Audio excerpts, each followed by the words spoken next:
আসসালামু আলাইকুম সুপ্রিয় শিক্ষার্থী বন্ধুরা, এই ভিডিওতে আমরা অভিকর্ষ মহাকর্ষ অধ্যায়ে একটি উদ্দীপকের সমস্যা সমাধান করব। এখানে লেখা আছে 2 মিটার বাহু বিশিষ্ট ABCD একটি বর্গক্ষেত্র যার কেন্দ্র ও এবং উক্ত বিন্দুতে 1 কেজি ভরের একটি বস্তু রাখা আছে এবং ABC ও D বিন্দুতে যথাক্রমে 4 কেজি 4 কেজি 2 কেজি ও 2 কেজি ভরের বস্তু রাখা আছে।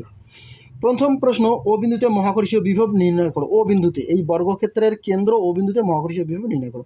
আর দ্বিতীয় প্রশ্ন, ও বিন্দুতে বস্তুটি স্থির থাকবে কিনা গাণিতিকভাবে বিশ্লেষণ করো।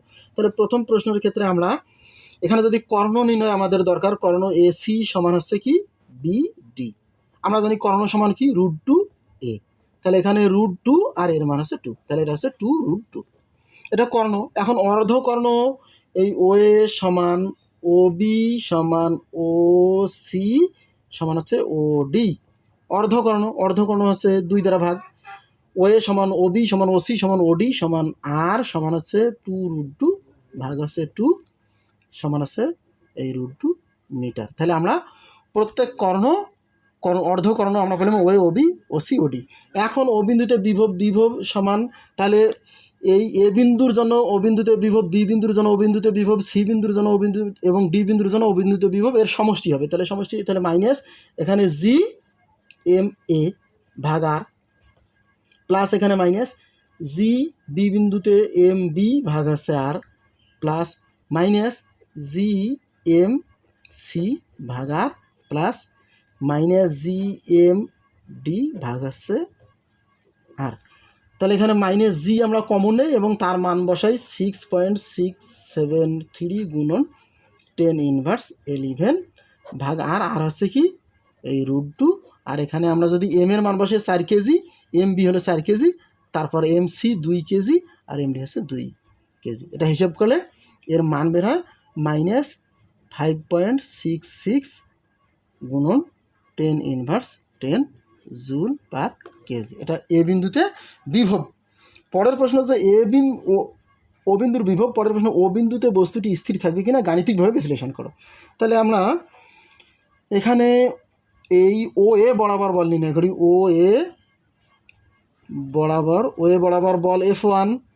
তাহলে আমরা বল মহাকর্ষীয় সূত্র জানি। মহাকর্ষীয় সূত্র অনুযায়ী G এখানে আছে MA, তারপর আছে MO ভাগ আছে R²। জি আছে 6.673 গুণন 10⁻11। MA এ বিন্দুতে রাখা বস্তুর ভর আছে কত, 4 কেজি, আর MO এখানে বস্তুর ভর কত, ও বিন্দুতে রাখা আছে 1 কেজি, আর দূরত্ব আর হচ্ছে কত √2 তার উপর স্কোয়ার। এটা হিসাব করলে এর মান বেড়া 1.335 গুণন 10⁻10 নিউটন।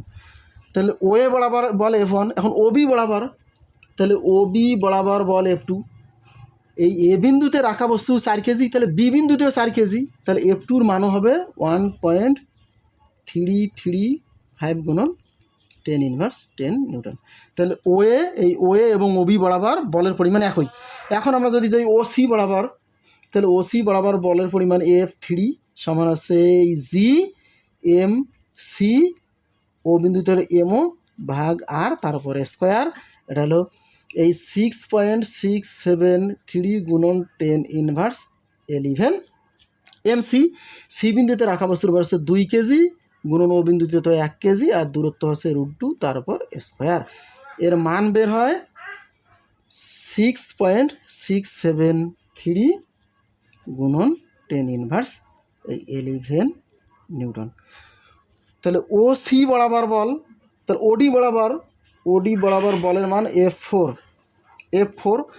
সি বিন্দুতে রাখা 2 কেজি ভরের বস্তু, আবার ডি বিন্দুতে 2 কেজি ভরের বস্তু, তাহলে OD বরাবর বল OC বরাবর বলের পরিমাণ যত হবে, এই ডি বিন্দুতে একই ভরের বস্তু রাখার কারণে OD বরাবর বলের পরিমাণ একই হবে। তাহলে F4 সমান হবে এই 6.673 গুণন 10⁻11 নিউটন। তাহলে এখানে OA OB OC এবং OD বরাবর বল পাইলাম।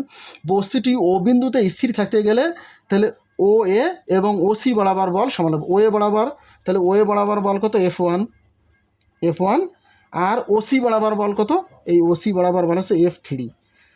তাহলে এখানে F1 এবং F3 আমরা যদি OA বরাবর বল যাই F1, এই যে F1 আর ওসি বরাবর বল আছে F3, তাহলে F1 এবং F3 সমান নয়। আবার এই OB এবং OC বরাবর, তাহলে OB বরাবর OB এবং OD বরাবর, তাহলে OB বরাবর বল কত F2, তাহলে OD বরাবর বল আছে F2 এবং এই OD বরাবর বল F4, তাহলে এই বল দুইটাও আবার সমান নয়। অর্থাৎ এই OA বরাবর বল F1 এবং OC বরাবর বল F2 এই কর্ণ বরাবর বল সমান নয়, আবার এই কর্ণ বরাবর বলও সমান নয়। বল সমান না হওয়ার কারণে ও বিন্দুতে বস্তুটি স্থির থাকবে না।